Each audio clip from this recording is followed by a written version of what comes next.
Long, long ago, before cities, farms, or even permanent houses existed, humans lived in small groups called tribes. These tribes didn't have supermarkets, malls, or online delivery, so they had to find everything they needed from nature. The people in these tribes were called hunter-gatherers, and their entire way of life depended on hunting animals and gathering plants. Imagine waking up in the morning and your to-do list says, find food, don't get eaten, and maybe make some new friends. A hunter-gatherer tribe usually had around 20 to 50 people, sometimes more, but rarely hundreds.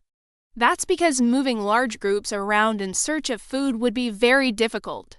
Instead of staying in one place, tribes traveled often to follow animals and find fresh plants. They might set up camp by a river for a few weeks, then move to the forest when berries ripened. There were no maps, so they had to remember landmarks like a weird-shaped rock or a big crook tree. Men usually hunted animals like deer, bison, or even mammoths if they were brave enough. Hunting wasn't just walking up to an animal, it required planning, teamwork, and a bit of luck. They used tools like spears, bows, and arrows, which they made from wood, stone, and bone. Sometimes hunters would hide in bushes or cover themselves with mud to blend in with the surroundings. Women and children were often in charge of gathering plants, berries, nuts, and roots. They also collected herbs, which could be used as medicine for cuts, fevers, or stomach aches. Every day was an adventure, but also a challenge. If the hunters came back empty-handed, the tribe had to rely on stored food or whatever plants they could find. Tribes lived closely together, so cooperation was essential. They shared food with each other because helping one person meant helping the whole group survive. Fires were the center of the camp, used for cooking, warmth, and keeping away wild animals. At night, the fire's light was comforting in the dark wilderness. The tribe would sit around it, telling stories of great hunts or scary encounters. Storytelling wasn't just for fun, it taught lessons, warned about dangers, and passed down history. Children learned important skills by watching and copying adults. A young boy might practice throwing a small spear at a target made of grass. A girl might learn which berries were safe to eat and which ones would make you very, very sick. The tribe's survival depended on these skills being taught to the next generation. Hunter-gatherers didn't have clocks, but they understood time by watching the sun, moon, and seasons. They knew when certain animals would migrate or when plants would grow. They also paid close attention to weather signs, like dark clouds or cold winds. They moved lightly, carrying only what they needed. Most belongings could fit into baskets or bags made from animal skins. Some people decorated tools and clothing with beads or feathers, showing their creativity. Music and dance were part of their lives too. A hunter might tap on a drum made from stretched animal skin, while others danced around the fire.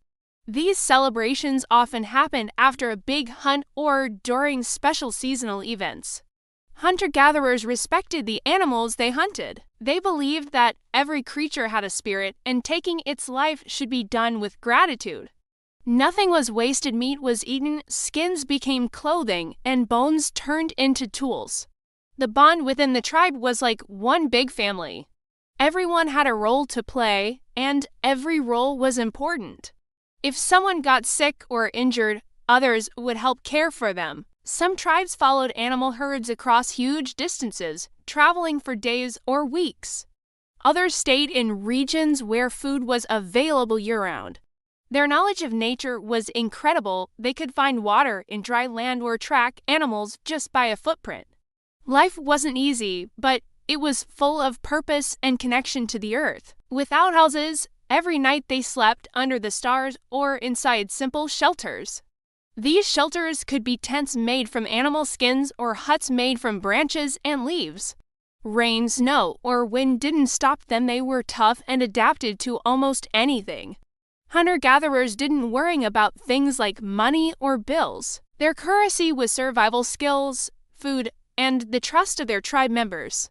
They didn't write down rules, but they had traditions and ways of doing things. Older members of the tribe were respected for their wisdom. They knew the safest paths, the best hunting spots, and the stories of their ancestors. Sometimes tribes met other tribes during their travels. These meetings could be friendly, with sharing of food and stories, or tense if resources were scarce. Trading happened too. They might exchange animal skins for stone tools or shells for beads. Hunter-gatherers adapted to every environment, from deserts to forests to icy tundras. Each tribe learned the secrets of their own land. Wild animals were both a danger and a source of food. Wolves, bears, and big cats could threaten the tribe, so they stayed alert. Children were taught early how to recognize animal tracks and sounds. They also learned how to scare predators away by shouting, waving arms, or using fire. Fire was precious. It meant warmth, safety, and the ability to cook meat. The taste of cooked food was much better than raw, and it was easier to digest. Sometimes the tribe would sing together to lift their spirits after a hard day. They laughed, joked, and enjoyed small moments of joy despite the hardships. Hunter-gatherers were the ultimate survivors, using teamwork, knowledge, and courage to thrive in a wild world. Their way of life lasted for tens of thousands of years, shaping human history before farming began. When you lived in a hunter-gatherer tribe, every day was a mix of excitement and danger. The morning might begin with birds singing and the smell of a fire from last night's camp. Everyone would get up early because finding food took a lot of time. Breakfast wasn't cereal or toast. It might be leftover roasted meat or a handful of berries. The hunters would gather their spears, bows, and arrows. They checked the sharpness of their stone tips before heading out. Sometimes they went alone, but more often in groups for safety. They spoke quietly, using hand signals to avoid scaring animals.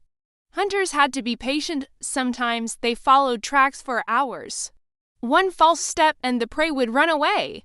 Meanwhile, gatherers headed in a different direction. They carried baskets and knew exactly which plants to look for. They avoided mushrooms that could be deadly and picked nuts that were ready to eat. Some roots had to be dug out carefully with sticks or stone tools. Children followed the gatherers, learning by watching and copying. They also helped carry smaller loads back to camp.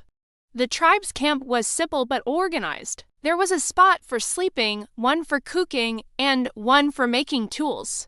Animal skins dried in the sun, ready to be turned into clothes or blankets. A few people stayed behind to guard the camp from wild animals. They kept the fire burning all day, feeding it with sticks and logs. Fire wasn't easy to make, so losing it was a disaster. When the hunters returned with food, the whole tribe celebrated. Meat was shared equally, so no one went hungry. Cooking was done over an open flame, with smoke drifting into the sky. The smell of roasted meat made everyone's stomach growl. Meals were eaten together, sitting on the ground in a big circle. People talked about what happened that day, who saw a bear, who found a rare fruit, who almost fell in the river. After eating, tools were repaired or new ones were made. Sharpening a stone blade took skill and patience. Bows were strung with animal sinew, and arrows were tipped with sharp stones. The tribe didn't just think about today, they prepared for tomorrow. Dried meat and nuts were stored for the days when hunting was bad. Animal hides were turned into warm clothes for the cold season. As the sun set, the tribe gathered around the fire again. The flames flickered, casting shadows on their faces. Elders told stories of ancestors and great adventures.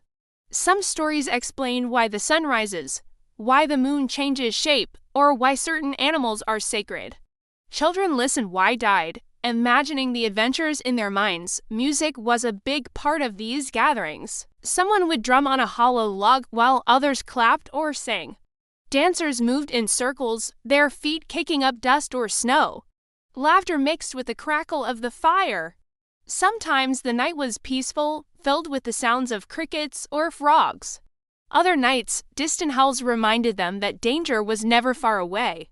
People slept close together for warmth and safety. Dogs, once wild wolves, sometimes guarded the camp. They warned of intruders and helped in hunting. Hunter-gatherers had no written language, but they drew pictures on rocks or cave walls. These paintings showed animals, hunters, and mysterious symbols. They might have been used for teaching, storytelling, or even magic. The tribe's movements followed nature's calendar. In spring, they gathered fresh plants and hunted young animals.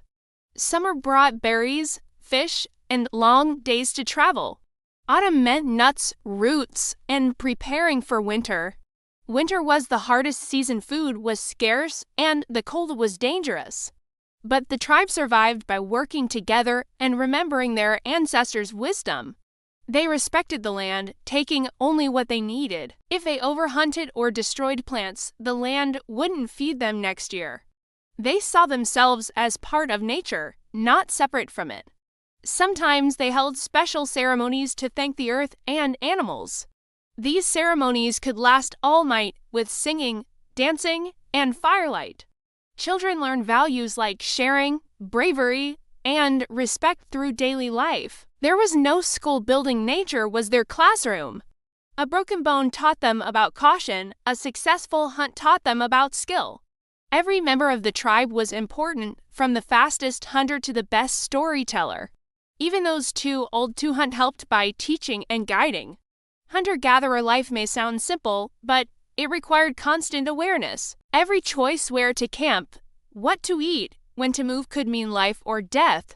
Yet it was also full of beauty: sunsets over the plains, the taste of fresh berries, the warmth of a fire. They didn't own land, but they belonged to it. They didn't build empires, but they built strong bonds with each other. And though the world has changed, the skills and lessons of hunter-gatherers still live inside us. The teamwork, adaptability, and respect for nature they practiced are part of human history forever.